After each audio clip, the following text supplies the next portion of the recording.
प्रश्न संख्या 11 है हमारा। सिद्ध कीजिए कि किसी वृत्त के परिगत समांतर चतुर्भुज समचतुर्भुज होता है। तो परिगत का मतलब होता है बाहर, ठीक है। और हम बता देना चाहते हैं कि चतुर्भुज क्या होता है और समचतुर्भुज क्या होता है। तो इसके लिए सबसे पहले ये आयत को देखिए। ये है हमारा आयत, इसे रेक्टेंगल कहते हैं और आयत के जैसे ही हमारा समांतर चतुर्भुज होता है, ठीक है। अब देखो ये है आयत और ये है समांतर चतुर्भुज, लेकिन दोनों में अंतर है। अब क्या अंतर है उसको यहाँ डेफिनेशन से समझो, परिभाषा से। देखो परिभाषा क्या कहता है आयत का परिभाषा कहता है आमने सामने, ठीक है, या फिर सामने आमने या फिर आमने सामने की भुजा बराबर होते हैं, ठीक है। तो ये आमने सामने, ये भुजा इसके बराबर होगा, ये इसके बराबर होगा, ठीक है। लेकिन पर इसके दोनों विकर्ण बराबर होते हैं, तो ये वाला को कहते हैं विकर्ण, ये डायगोनल, ठीक है। तो ये इसके डायगोनल भी सेम होते हैं। ये इसका डायगोनल कितना है उतना ही इसका डायगोनल रहेगा। लेकिन समांतर चतुर्भुज में ये आमने सामने की भुजा बराबर हो सकते हैं, ठीक है। आमने सामने की भुजा बराबर होते हैं और लेकिन इसका डायगोनल जो रहता है ना विकर्ण, ये बराबर नहीं होते हैं और इसके विकर्ण बराबर नहीं होते हैं। इसका विकर्ण बड़ा होता है और एक के विकर्ण छोटा होता है, ठीक है। और समांतर चतुर्भुज का प्रत्येक कोण 90 डिग्री का नहीं होता है। तो इसका डेफिनेशन ये होता है, इसका विकर्ण जो ना अलग अलग होते हैं, छोटा बड़ा रहता है और इसका जो समांतर चतुर्भुज का जो कोण जो रहता है वो 90 डिग्री नहीं होता है और आयत का 90 डिग्री होता है, ठीक है। ये दोनों में ये अंतर रहता है। और वर्ग और समचतुर्भुज ये दोनों में क्या अंतर है, तो देखो इसका डेफिनेशन से इसको भी क्लियर करते हैं। ये हमारा वर्ग है, स्क्वायर है, और ये हमारा समचतुर्भुज है। अब देखो ये दोनों में क्या अंतर रहता है, तो परिभाषा से इसको भी क्लियर करेंगे। तो वर्ग क्या होता है, चारों कोणों बराबर होते हैं, ठीक है, चारों भुजा बराबर होते हैं तथा इसके विकर्ण भी बराबर होते हैं। तो वर्ग में इसके चारों कोण बराबर होते हैं, ठीक है, 1 2 3 4, और इसके विकर्ण जो है ना ये भी बराबर होते हैं। बट समचतुर्भुज में ऐसा नहीं है, इसके चारों कोण बराबर होते हैं लेकिन ये इसका विकर्ण जो होता है ना वो बराबर नहीं होते हैं। वही चीज लिखें, समचतुर्भुज में चारों कोण बराबर होते हैं और विकर्ण बराबर नहीं होते हैं। तो ये होता है हमारा समचतुर्भुज। तो हमें सिद्ध क्या करना है, हमें सिद्ध करना है कि सिद्ध कीजिए कि किसी वृत्त के परिगत, एक वृत्त होगा और इसके परिगत मतलब बाहर चतुर्भुज होगा। कैसा चतुर्भुज, तो समचतुर्भुज होता है।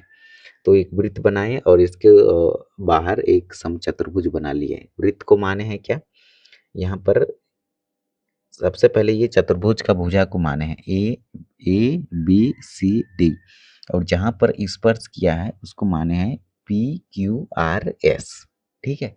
अब देखो अब इसको सॉल्व करेंगे।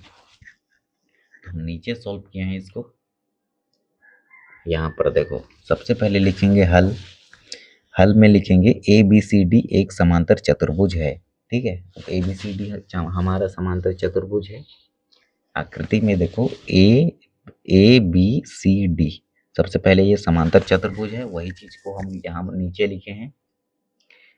अब देखो जो वृत्त के स्पर्श बिंदु पी क्यू आर एस पर स्पर्श रेखाएं, देखो पी क्यू आर एस ये वाला पी क्यू आर एस पर स्पर्श रेखा है। अब देखो आगे क्या लिखे हैं, आकृति को देखकर ही लिखे हैं, ठीक है। अब देखो कहाँ पर स्पर्श रेखाएं, पी क्यू आर एस स्पर्श रेखाएं P A B C D और ए डी से बना है। देखो ए बी फिर बी सी, ए बी देखो ए और बी पर स्पर्श रेखा आर है और बी सी पर स्पर्श रेखा क्यू है और सी डी पर स्पर्श रेखा पी है और ए डी पर स्पर्श रेखा क्या है, एस है। वही चीज को इधर लिखे हैं। अब देखो अब हमें क्या, तो हम लिख सकते हैं A B equal to C D और C D equal to A D, ये हमारा समीकरण फर्स्ट होगा, समीकरण फर्स्ट मान लेंगे। अब हमें सिद्ध करना है कि A B equal to B C equal to C D equal to A D, ये चारों क्या है, चारों इक्वल होते हैं, ये हमें सिद्ध करना है।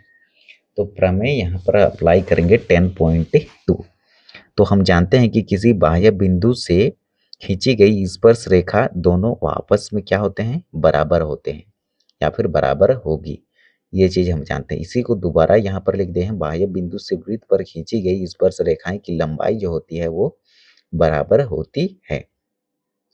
तो हम यहाँ पर लिख सकते हैं A R equal to A S. ठीक है, अब देखो इसको कहाँ से लिखे हैं, तो A R equal to A S. तो यहाँ पर आकृति में देखेंगे तो A R equal to A S. ठीक है, तो ये बाह्य बिंदु ए है और ए से दो स्पर्श रेखा बन रहा है, एक बन रहा है ए आर यहाँ पर और एक बन रहा है एस पर। तो हम लिखेंगे A R equal to A S. फिर हम दूसरा समीकरण लिखेंगे बी से, तो बी आर और बी क्यू। ठीक है, तीसरा होगा सी क्यू और सी पी और चौथा होगा डी पी और डी एस। ठीक है, तो यहाँ पर 4 समीकरण बनेगा। तो हम यहाँ उसी को यहाँ पर लिखे हैं। ठीक है, देखो वही चीज हम यहाँ पर लिखे तो समीकरण 5 तक बनाए, क्योंकि फर्स्ट हम इसको माने थे। ठीक है, तो सेकेंड, थर्ड, फोर्थ, फिफ्थ।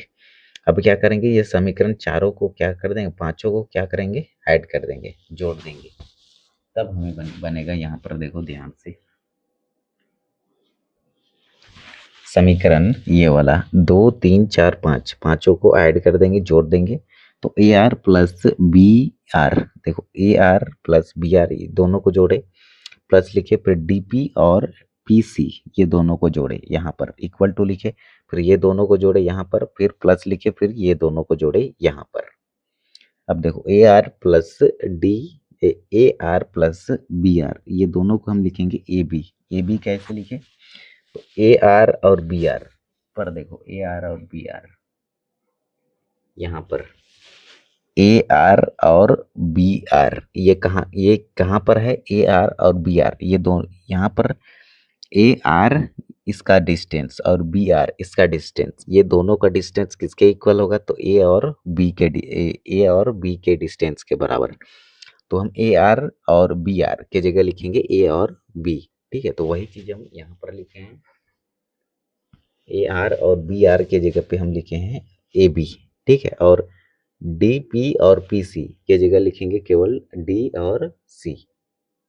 ठीक है, तो हम यहाँ पर लिखेंगे डी पी प्लस में पी सी। तो डी पी और पी सी कहाँ पर है, डी पी और पी सी। तो देखो डी पी और पी सी इसके जगह पे केवल लिखेंगे डी और सी। ठीक है, डी पी और पी सी, डी पी और पी सी के जगह लिखेंगे केवल डी सी। तो हम यहाँ पर लिखेंगे डी और सी। अब देखो इधर का ए एस और डी एस इसको पहले लिख लिए और बी क्यू और सी क्यू को बाद में लिख लिए। ठीक है, इसको आगे पीछे अरेंज करके लिख लिए। अब देखो ए एस और डी एस के जगह लिखेंगे केवल ए डी, ए एस और डी एस। तो ऊपर देखेंगे ए एस और डी एस, देखो ए एस और डी एस इसके जगह लिखेंगे केवल ए और डी। तो वही चीज हम नीचे लिखे हैं, ए और डी प्लस बी क्यू और क्यू सी के जगह लिखेंगे केवल बी सी, बी क्यू और क्यू सी। तो ऊपर देखेंगे तो बी क्यू और क्यू सी, यहाँ पर देखो बी क्यू और क्यू सी इसके जगह लिखेंगे केवल बी और सी। तो हम यहाँ पर लिखेंगे बी और सी। अब देखो यही चीज हमें प्रूव करना, फिर हम इसको सॉल्व करेंगे तो डी सी और डी सी, तो इसको हम लिख सकते हैं ना 2DC।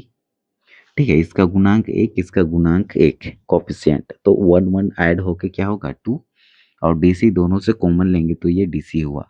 अब BC प्लस BC है तो इसका गुणांक 1, इसका गुणांक 1, 1 1 क्या होगा 2, और ये BC कॉमन ले लेंगे तो ये BC। अब ये 2 मल्टीप्लाई में है, इधर आके डिवाइड में होगा तो 2 से 2 कैंसिल होगा, या फिर ये 2 से ये 2 कैंसिल आउट कर सकते हो। अब हमें मिला DC इक्वल टू BC, तो हम लिख सकते हैं AB equal to BC equal to CD equal to AD। तो अतः ABCD एक समचतुर्भुज है, क्योंकि इसके चारों